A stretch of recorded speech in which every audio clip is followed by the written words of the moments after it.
কুতিবা আলাইকুমুস সিয়াম, তোমাদের উপরে রোজা রাখাটাকে ফরজ করা হয়েছে। অতএব রমজানের দিনের বেলা রোজা রাখা হলো রমজানের সবচেয়ে বড় আমল, এটা হলো দ্বিতীয় আমল বলেছি। নাম্বার 3, রমাদান মাস উপলক্ষে রাতের বেলায় তারাবির নামাজ আদায় করা, এটা রমাদানের তৃতীয় আমল। নবী করিম সাল্লাল্লাহু আলাইহি সাল্লাম বলেছেন, মান কামা রমাদানা ঈমানান ওয়া ইহতিসাবা গুফিরা লাহু মা তাকাদ্দামা মিন যামবি। যে ব্যক্তি রমজান মাসে রাতে দাঁড়িয়ে ঈমানের সাথে ইখলাসের সাথে আল্লাহর কাছ থেকে সওয়াব পাওয়ার আশায় তারাবির নামাজ পড়বে, তার পূর্বের সমস্ত গুনাহ খাতা মাফ করে দেওয়া হবে।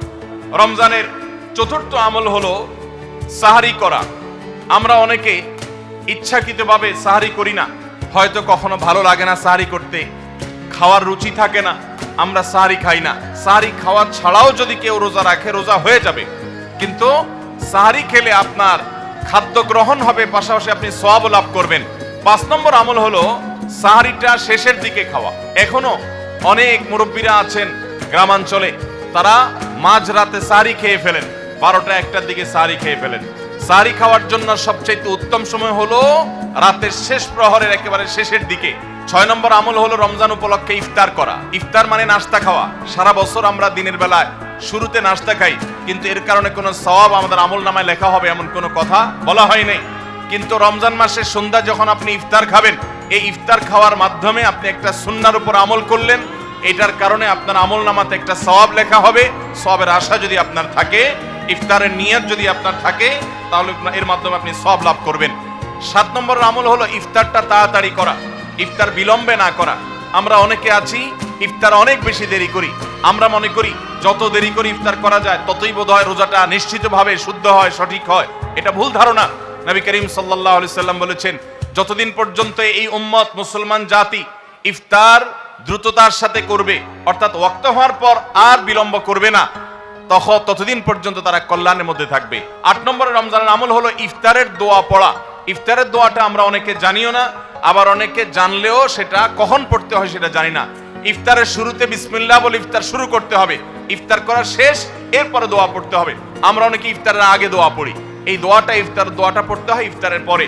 দোয়াটা হলো যাহাবাজ জামা ওয়াবতাল্লাতিল উরুক ওয়া সাবাতাল আজরু ইনশাআল্লাহ, এটা হলো দোয়া।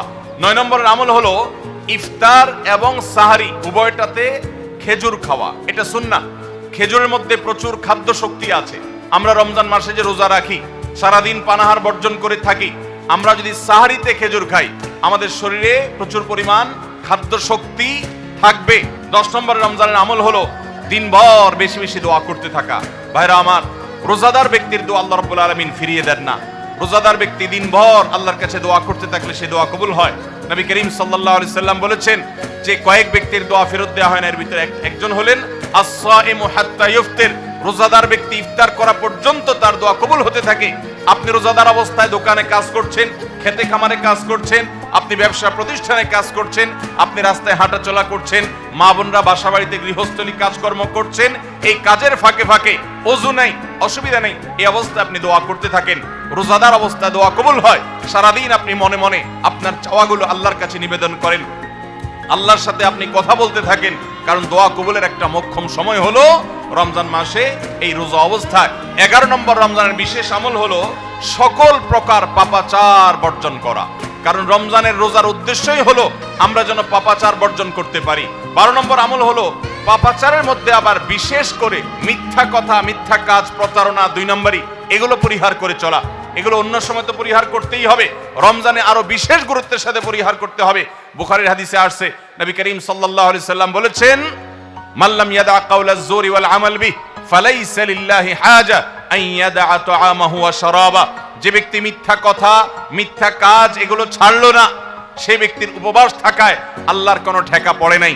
অর্থাৎ তার এই রোজা থাকাটা উপোস থাকা ছাড়া কিছুই নয়। 13 নম্বর আমল হলো স্পেশালি ঝগড়াঝাটি থেকে বিরত থাকা। 14 নম্বর বিশেষ আমল হলো সাধারণ যত আমল আছে, সাধারণ যত ভালো কাজ আছে, সেই ভালো কাজগুলো এই মাসে সবচেয়ে বেশি গুরুত্বের সাথে করা। কারণ আপনারা জানেন নবী করিম সাল্লাল্লাহু আলাইহি সাল্লাম বলেছেন, রমজানের শুরুর দিকে আল্লাহর পক্ষ থেকে এক ফেরেশতা ঘোষণা দিতে থাকে, ইয়া বাগিয়াল খায়র আকবিল, তোমাদের মধ্যে কেউ কি কোনো কল্যাণের কল্যাণের পথে চলতে চায় এমন কোন মানুষ আছে যে কল্যাণকামী, যে ভালো কাজ করতে চায়? তাহলে সে যেন অগ্রসর হয়, কারণ ভালো কাজ করার মৌসুম এসেছে, সময় এসেছে, সুবর্ণ সুযোগ এসেছে। এটা আমল করার সময়, এটা নিজের আমল নামার শূন্য স্থানগুলো পূরণ করার সময়, এটা জান্নাতের পথে এগিয়ে যাওয়ার সময়। অতএব যত নেক আমল আছে সেটা যেই ধরনেরই হোক না কেন, সকল ভালো কাজ সবচেয়ে বেশি করতে হবে এই রমজান মাসে। 15 নম্বর আমল হলো খুব গুরুত্বের সাথে ইস্তেগফার করা, আল্লাহর কাছে গুনাহ মাফ চাওয়া। এটা হলো 15 নম্বর আমল, যে গুনাহগুলো মাফ করাবো, জাহান্নাম থেকে মুক্তির পরোয়ানা দেয়া হয়, সেটি আমার নামটা যেন সেই তালিকায় যায়, সেই চেষ্টা আমরা করব প্রতিদিন। 16 নম্বর রমজানের বিশেষ আমল হলো রোজাদারকে ইফতার করানো। নবী করিম সাল্লাল্লাহু আলাইহি সাল্লাম বলেছেন, মান ফাত্তারা সাইমান ফালাহু মিসলু আজরিহি মিন গায়রি আন ইউনকাসা মিন আজরিহি শাইআ। যদি কেউ কোনো রোজাদারকে ইফতার করায়, আল্লাহ রাব্বুল আলামিন ওই রোজাদারের রোজার কারণে তিনি যে সওয়াব পেয়েছেন তারটা তিনি পাবেন, অতিরিক্ত বোনাস হিসেবে যেই লোকটা ইফতার করালো রোজাদারকে, আল্লাহ তাআলা তাকে সমপরিমাণ সওয়াব দান করবেন। 17 নম্বর রমজানের স্পেশাল আমল হলো যে রমজানে বিশেষ গুরুত্বের সাথে কোরআন তেলাওয়াত করা। কারণ রমজান মাসের পরিচয় দিতে গিয়ে আল্লাহ তাআলা কোরআনে বলেছেন, শাহরু রমাদান আল্লাযী উনজিলা ফীহিল কুরআন। রমজান এমন মাস যে মাসে কোরআন নাজিল করা হয়েছে। এই কোরআন দিয়ে রমজানকে আল্লাহ পরিচয় দিয়েছেন। রমজান মাসের মর্যাদাই হয়েছে কোরআনের কারণে। এই জন্য কোরআনের সাথে রমজানে বেশি সময় কাটাতে হবে। কোরআনের হালাকা করবেন, কোরআনের মজলিস করবেন, কোরআন শিক্ষার আসর করবেন, ইমাম সাহেব মুয়াজ্জিন সাহেবকে দিয়ে প্রতিটা মসজিদে মসজিদে মুসল্লিরা কোরআন শুদ্ধ করবেন, বিশুদ্ধ করে তেলাওয়াত করবেন। কোরআন প্রতিদিন একটু একটু করে তেলাওয়াত করবেন। সম্ভব হলে গোটা রমজানে কমপক্ষে একটা বার কোরআন পড়ে শেষ করবেন। 18 নম্বর আমল হলো কোরআন তেলাওয়াত করার আমল। আমরা সবাই জানি, কিন্তু কোরআন রমজান মাসে নবী করিম সাল্লাল্লাহু আলাইহি ওয়াসাল্লাম শোনাশুনি করতেন, এটা আমরা অনেকে জানি না। জিবরিল আলাইহিস সালামের সাথে নবী করিম সাল্লাল্লাহু আলাইহি ওয়াসাল্লাম কোরআন শোনাশুনি করতেন। তিনি জিবরিলকে শোনাতেন, জিবরিল তাকে শোনাতেন। এই জন্য রমজান মাসে আপনি কোরআন তেলাওয়াত করে আপনার স্ত্রীকে শোনান, স্ত্রী তেলাওয়াত করবে, আপনি শুনেন, আপনি অন্য কারোর সাথে এভাবে শোনাশুনি করেন। 19 নম্বর আমল হলো সাদাকা করা, দান করা। 20 নম্বর আমল হলো সাহরি খেতে আমরা যখন উঠি তখন একটু তাহাজ্জুদের নামাজ পড়া, একটু দোয়া করা। এই সুযোগটা 11 মাস আমাদের হয় না। তাহাজ্জুদের নামাজ এত গুরুত্বপূর্ণ যে কোরআনে কারিমে আল্লাহ রাব্বুল আলামিন এই নফল আমলের নির্দেশ করেছেন, অমিনাল লাইলি ফাতাহাজ্জাদ বিহি নাফিলাতাল লাক। রাতের কিছু অংশ নফল হিসাবে তুমি তাহাজ্জুদ পড়ো। ভাইরা আমার, 5 ওয়াক্ত নামাজের জন্য ডাকে মুয়াজ্জিন আযানের মাধ্যমে, আর তাহাজ্জুদের জন্য ডাকেন স্বয়ং আল্লাহ রাব্বুল আলামিন। 21 নম্বর আমল হলো আল্লাহ যাদেরকে সামর্থ্য দিয়েছেন তারা উমরা করবেন। রমজানে উমরার ফজিলত হলো, নবী করিম সাল্লাল্লাহু আলাইহি সাল্লাম বলেছেন, উমরাতুন ফি রমাদান তাআদিলু হাজ্জা। রমজানের একটা উমরা একটা হজের সমতুল্য।